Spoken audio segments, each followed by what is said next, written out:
Bus ನಿಲ್ದಾಣದಲ್ಲಿ ಬಡಪಾಯಿ ಅಂಗಡಿಕಾರರಿಗೆ ನರಕಯಾತನೆ ನೀಡುತ್ತಿರುವ Basu Patil alias ಆನಿ ಬಸ್ಸುನ ಅಟ್ಟಹಾಸ ದಿನದಿಂದ ದಿನಕ್ಕೆ ಹೆಚ್ಚಾಗುತ್ತಿದ್ರು ಅಧಿಕಾರಿಗಳು ಮಾತ್ರ ಕಣ್ಮುಚ್ಚಿ ಕುಳಿತಿರುವುದು ಯಾರ ಕುಮ್ಮಕ್ಕಿನಿಂದ ಎನ್ನುವ ಪ್ರಶ್ನೆ ಸಾರ್ವಜನಿಕ ವಲಯದಲ್ಲಿ ಮೂಡಿದೆ.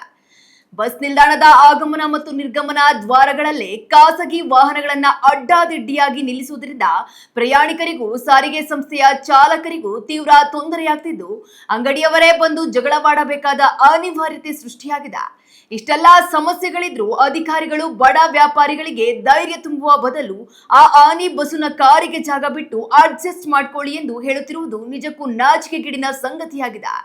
ಮಾಧ್ಯಮಗಳಲ್ಲಿ ನಿರಂತರವಾಗಿ ವರದಿಗಳು ಬಿತ್ತಾರವಾಗ್ತಿದ್ರು ಅಧಿಕಾರಿಗಳು ಮೌನ ವಹಿಸಿರುವುದು ನೋಡಿದ್ರೆ ಇದು ಬರೀ ನಿರ್ಲಕ್ಷ್ಯವಲ್ಲ, ಬದಲಿಗೆ ಅಡ್ಜಸ್ಟ್ಮೆಂಟ್ ರಾಜಕಾರಣ ಎಂಬುದು ಸ್ಪಷ್ಟವಾಗ್ತದೆ.